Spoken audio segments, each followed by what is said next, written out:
Welcome into the In the Money podcast for Friday, April 28th, the final day of the spring race meet at Keeneland. Tom Leach along with Jim Goodman, Keeneland Director of Mutuals and Simulcasting. And before we start handicapping the stake and the late pick four, Jim, there are some notes for horse players for this last day of the spring meet. Tell us about those.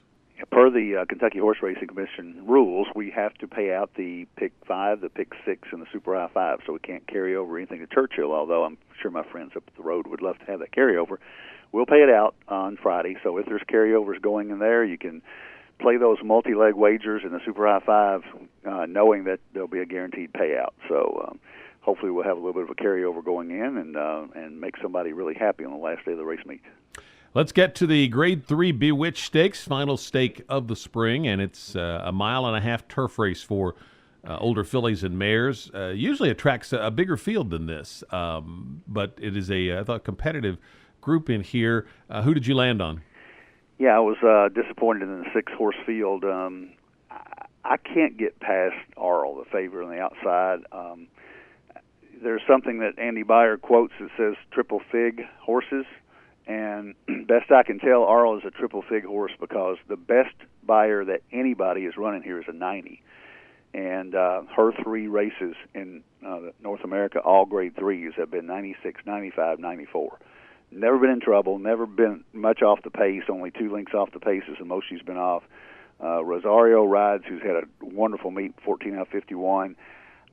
I couldn't get past her. I thought this was an obvious single. I hate to single her. She's going to be a short price.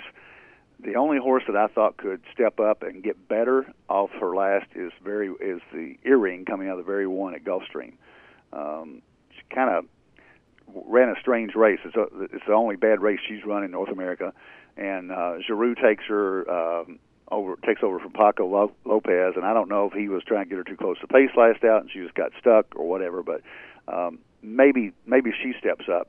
That's the only option I had in here. I think the other horses are all good horses at a mile and a half, and they all got a shot at getting second and third. I think they're going to beat the 6. Yeah, I'm with you. I thought she caught tough fields in all 3 of her U.S. starts, and nobody better at these marathon races than Graham Motion. So you get that working for you too. So I'm on the same one, Arl, or Arliss, however you pronounce it, in here.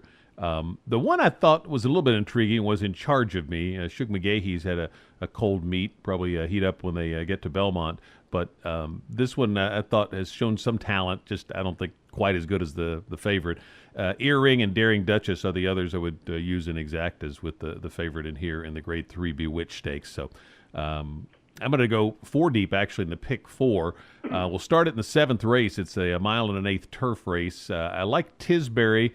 Showed big improvement the second time for Bill Mott, but his barn's been cold here, so I didn't go heavy on Tisbury. I'm going to go deeper here. Private Client, Corby, Flower Valley, all coming off layoffs, I think, are dangerous, particularly Corby because the Walsh barn's been strong. And Church Social I would throw in as well, so I'll go 5 deep in the first leg. Second race, I thought the 2 Amos horses, Silver Dollar Dreams and Enduring Honor, were strong in here. I ended up picking Fleetway on the class drop and getting a second start over the track. I always like that angle. Picks up Le Peru in the saddle. But I think I would play all 3 of those in the exacta, and I'm going to play all 3 of them in the pick 4. And then I could have singled here because I'm good as deep in the last leg, and I thought I'm going to include all 4 of the horses I liked in the Bewitched, and if one of them can upset the favorite, the pick 4 price could be inflated. So I'm going to use 4 horses there, and in the last leg, I like My Man Jack's, really heavily bet in the debut, and Cox has good numbers with second-time starters. But Silver Defense, I thought, had a good number as well. So the 6 and the 1, I think one of those 2 wins. So I've got 5 by 3 by 4 by 2, $60 ticket. You can certainly pare it down. You could single Arl in the Bewitched and pare the ticket down a lot. But that's what I'm looking at. How about you? Yeah, we went a little different here. I went 5 deep in the first leg, and in a race like this where you've got conditions that are where you've got fillies and mares 4 and up that have never won a race other than maiden claiming or starter, or which have never won 2 races, I always use the multiple winners in here because you've got a bunch of horses that have won 1 time, and you've got 3 horses in here that have won 3 times. So I'm going to use all them. Actually, I'm going to throw out Salt Star, the outside. Wayne Rice's barn has been so cold here, and I'm not going to use that horse, but the other horses that do have 3 wins. So I'm going to put a couple of horses in here that have 1 win. Corby is one of them. I'm going to use Tisbury for Bill Mott simply because of Bill Mott and Lescano, but Bill's 1 for 23 at the meet. So I'm going to use Tisbury the 3, Corby the 4, then the 8 horse Secret Trick, who you mentioned, the 10 horse Church Social is a horse for Sugar McKay. That's because of Rosario, I'm using her. And then I'm going to use Lily's Dream on the outside for Maker and Laperoux. Might get a price on this horse, but she's won 3 times, including 2 races at Gulfstream and Churchill back-to-back last December.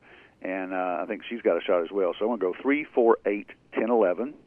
The 3 horses you mentioned in the second leg, 2, 4, 7. I like Fleetway dropping from 50 to 30 for Ramsey and Maker.